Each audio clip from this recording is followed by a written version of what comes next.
2026년 4월 7일 화요일 아침을 여는 생명의 큐티 시간입니다.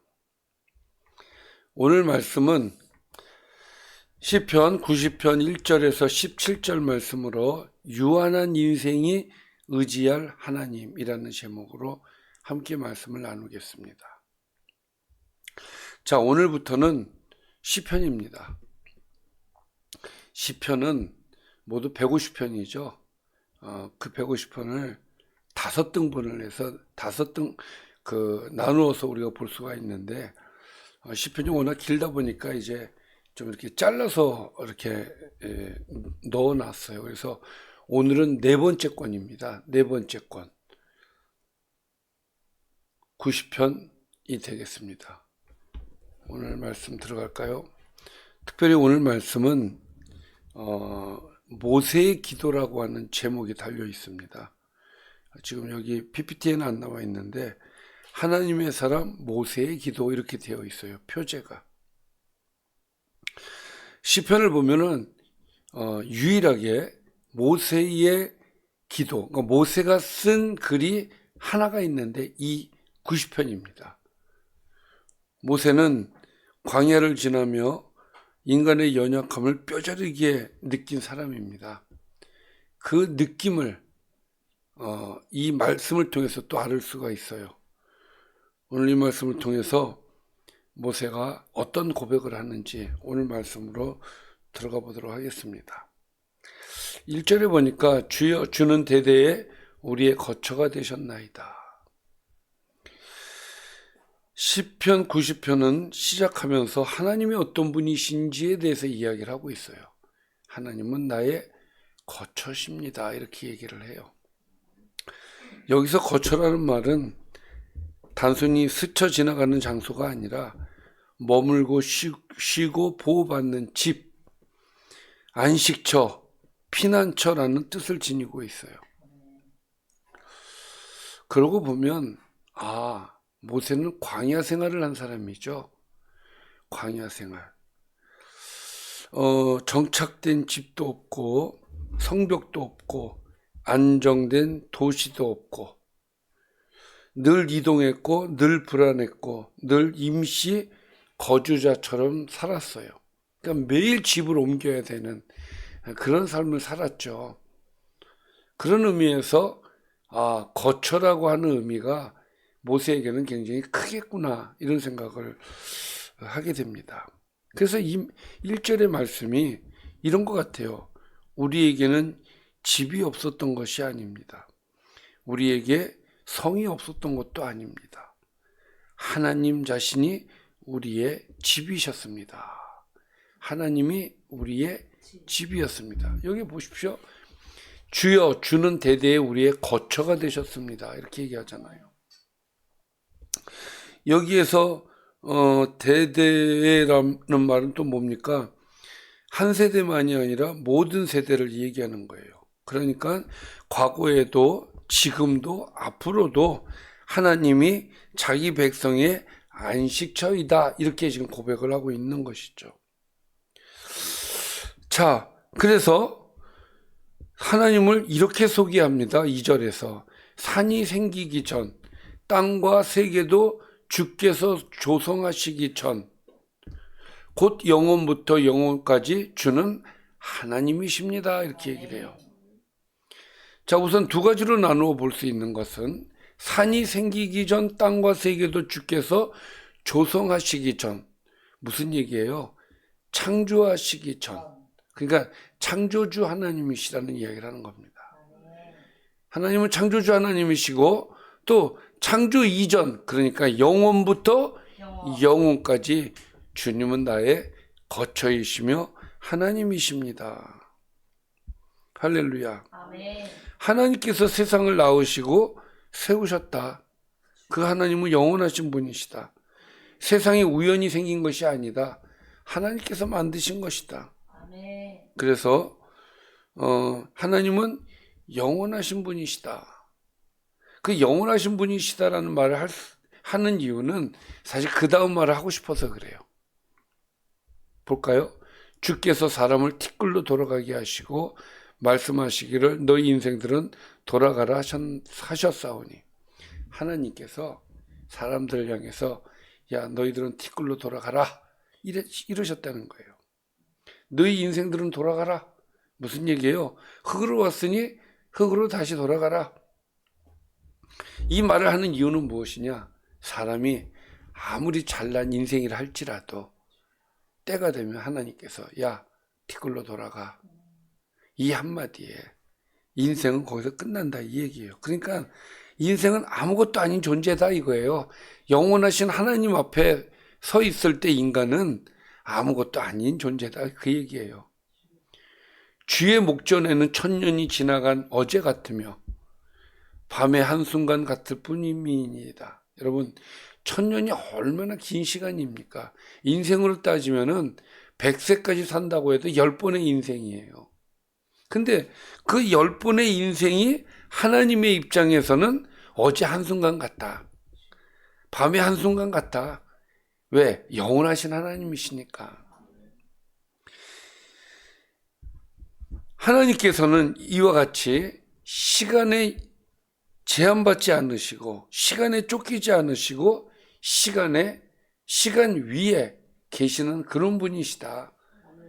그렇게 이야기를 하는 거예요. 그러니까 인생들아 까불지 마라 그 얘기하는 거예요. 주께서 그들을 홍수처럼 쓸어가시나이다.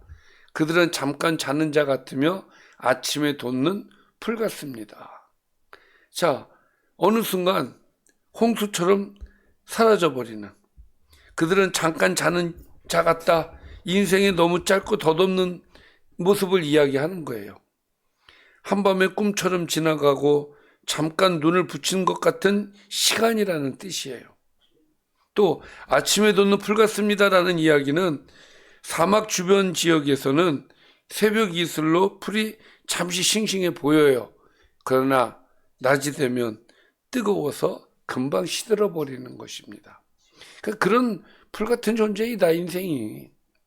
또 풀은 아침에 꽃이 피어 자라다가 저녁에는 시들어 마릅니다 라고 이야기를 해요. 인생이 아무리 화려하다 할지라도 금방 끝난다 그 얘기예요. 자, 아침에는 꽃이 핍니다. 생명력이 있어 보입니다. 가능성이 넘쳐 보여요. 그러나 저녁에는 시들고 마는 인생.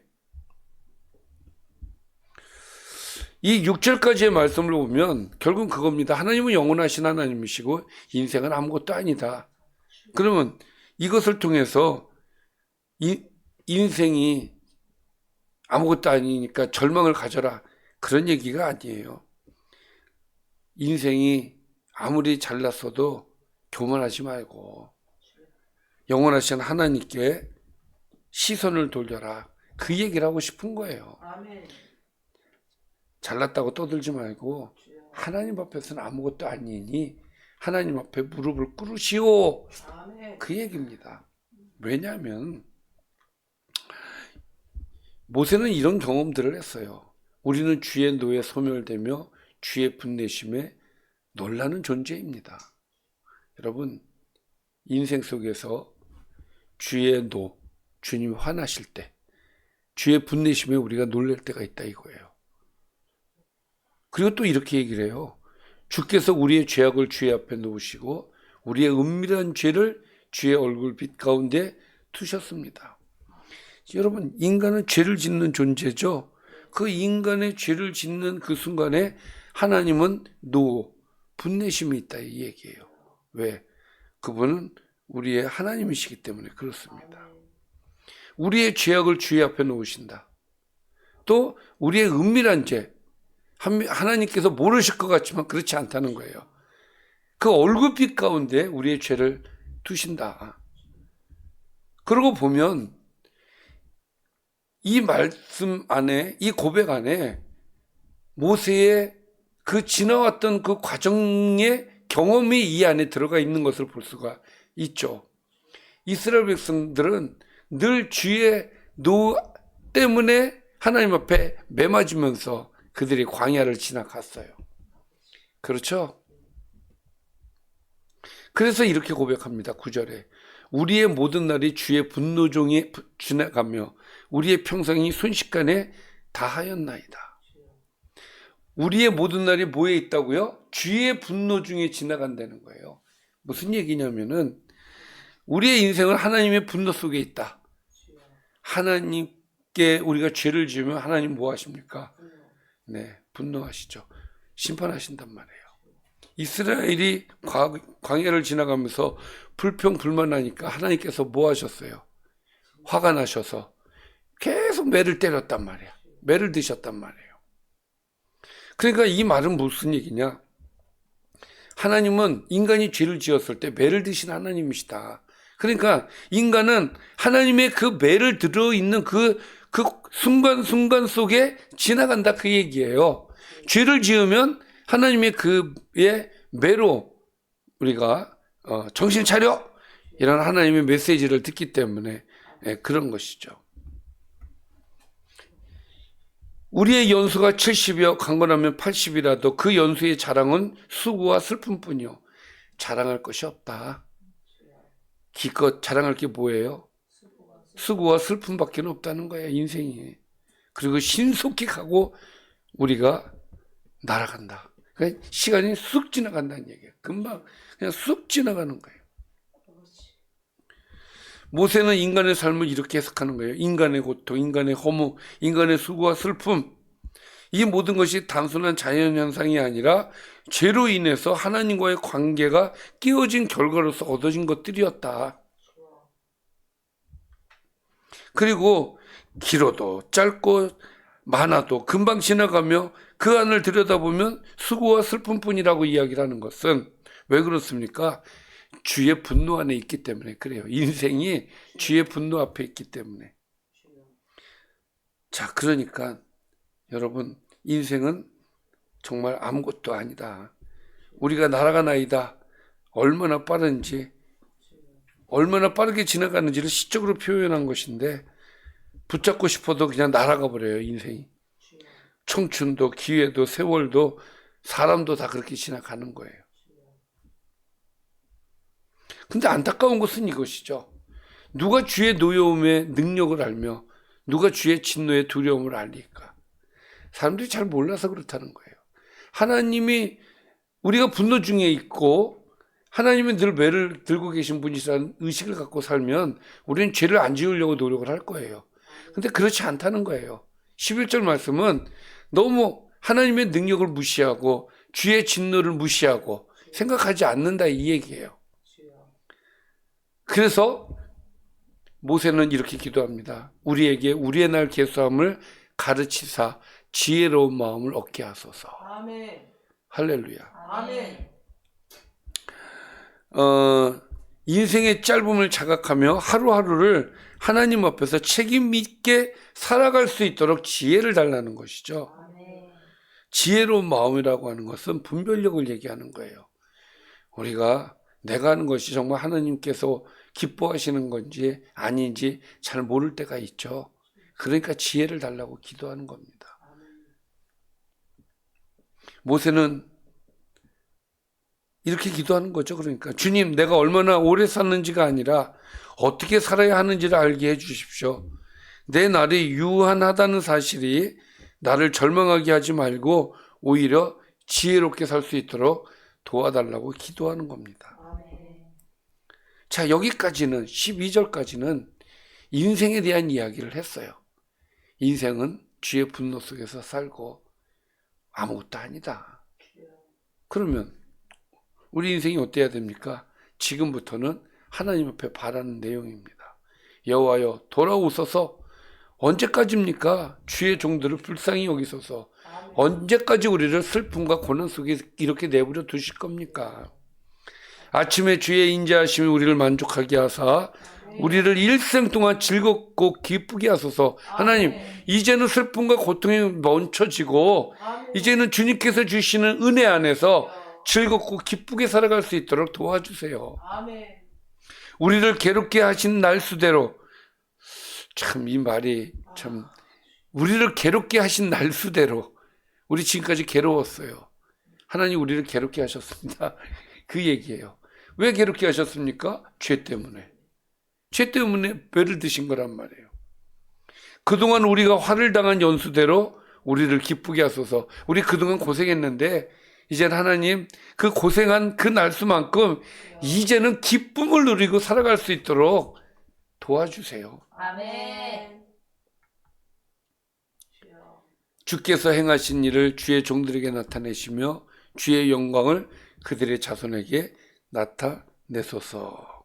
자, 이렇게 함으로써 자, 모세는 주께서 행하신 일, 자, 하나님께서 행하신 모든 일들을, 그러니까 우리를 기쁘게 하는, 내가 기쁘게 살아갈 수 있도록 그 일들을 우리에게 나타내 주시고 주의 영광을 우리뿐만이 아니라 우리 자손들에게도 나타나게 해주세요. 그러니까 영원하신 하나님, 영원하신 하나님이시니까 계속해서 우리를 도와주세요. 이제 더 이상 죄짓지 않게 해주세요. 기쁨과 은혜 안에 살게 해주세요. 이렇게 기도하는 겁니다. 주 우리 하나님의 은총을 우리에게 내리게 하사 우리의 손이 행한 일을 우리에게 경고하게 하소서. 우리의 손이 행한 일을 경고하게 하소서. 여러분, 모세가 우리의 손이 행한 일을 경고하게 하소서를 2번이나 강조를 하고 있어요. 왜 강조를 할까요? 간절하기 때문에 그래요. 인간의 손으로 하는 일은 쉽게 무너져요. 계획도 흔들리고 사역도 흔들리고 가정도 흔들리고 수고도 헛될 수 있고 우리가 하는 모든 일들이 물거품이 될 수도 있단 말이에요. 그래서 모세가 하나님께 구하는 거예요. 하나님, 우리의 일하는 것이 헛되지 않게 해주세요. 아멘. 주님, 우리 손의 수고 위에 주의 은혜를 더하셔서 아멘. 견고하게 해주세요. 아멘. 여기에서 견고하게 하다라는 말은 세워주시고 지속되게 해주시고 아멘. 열매를 맺게 해달라는 아멘. 그런 기도입니다. 아멘. 결국 인생의 의미는 오래 사는 데 있지 않고 하나님의 은총 아래에 있다. 아멘. 그 은총 아래 의미 있게 세워지는 데 있다. 그 아멘. 얘기를 하고 싶은 거예요. 여러분, 오늘 시편 말씀을 통해서 모세는 우리의 인생은 짧습니다. 우리는 약합니다. 우리는 죄인입니다. 우리는 쉽게 무너집니다라고 고백을 했어요. 그러므로 오늘 우리에게 필요한 것이 무엇입니까? 인생을 더 오래 붙드는 것이 아니라 하나님을 더 깊이 붙드는 것이다. 아멘. 오늘 그 말씀입니다. 아멘. 우리의 남은 날이 얼마나 될지는 모르지만 그러나 분명한 것은 그 날들을 하나님 안에서 살 때 그 인생은 짧아도 헛되지 않게 된다라는 것이 오늘의 말씀이 되겠습니다. 아멘. 자, 오늘 말씀을 정리해 보겠습니다. 시편 90편은 영원하신 하나님만이 세대를 넘어 우리의 참된 거처가 되심을 선언하는 내용입니다. 아멘. 반면 인간은 티끌로 돌아가는 존재이고 그 인생은 풀처럼 짧고 빠르게 지나가는 유한한 삶을 살아가는 존재입니다. 모세는 인간의 짧음과 고통 뒤에 죄와 하나님의 진노의 현실이 있음을 고백하며 우리 나를 계수하는 지혜를 구합니다. 결국 유한한 인생의 소망은 하나님의 인자하심과 은총에 있으며 하나님께서 우리의 삶과 손의 일을 견고하게 세워주실 때 우리는 기쁨을 누릴 수 있다. 아멘. 할렐루야. 아멘. 기도하겠습니다. 살아계신 아버지, 영원하신 하나님을 나의 거처로 삼게 하여 주옵소서. 아멘. 내 나를 계수하게 하여 주시고 지혜로운 마음을 주시옵소서. 주의 인자하심으로 나를 만족하게 하시고 주의 은총으로 내 삶을 견고하게 하여 주시옵소서. 아멘. 예수님의 이름으로 기도드리옵나이다. 아멘. 아멘.